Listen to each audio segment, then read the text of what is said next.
Okay, so this video is for week 14, lesson 7. So as of right now, you know 3 trig functions. You know the sine of x, you know the cosine of x, and you know the tangent of x. Okay, so there's actually 6 different trig functions. Okay, so I'm going to teach you the other 3 today. Okay, and they're called the reciprocal functions. So the reciprocal of the sine function is called cosecant. And the reciprocal of the cosine is called the secant. And the reciprocal of the tangent is called the cotangent. All right, so if you are asked, like you will be here, for a reciprocal type function, all you have to do is rewrite it.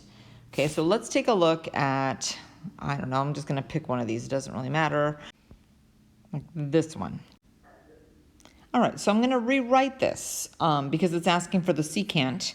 And I know that the secant is the reciprocal of the cosine. So literally what this is going to be, let me get rid of this, it's in my way, is 1 over the cosine of pi over 6. Okay, so this is where you have to break out your handy dandy unit circle so that you know that the cosine of pi over 6 is rad 3 over 2.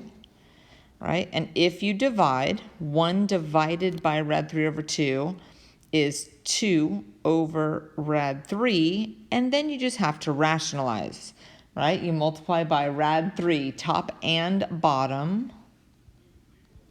which should give you a complete answer of 2 rad 3 over 3.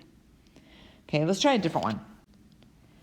All right, so if we take a look at number 7. Oh, that's I don't have a pen. There we go. Let's try that. Number 7. Okay, so instead of having it be secant, I'm going to rewrite it as its reciprocal, which is 1 over the cosine of 3 pi over 2. Which, if I have my handy dandy unit circle in front of me, the cosine at 3 pi over 2 is 0. And hopefully you remember at this point that if you divide by 0, you get something that is undefined. So the answer to that problem is undefined. All right, so again, every one of these problems, if it's not sine, cosine, or tangent, I want you to rewrite it as sine, cosine, or tangent, figure out what that value is, right? And then simplify your answer.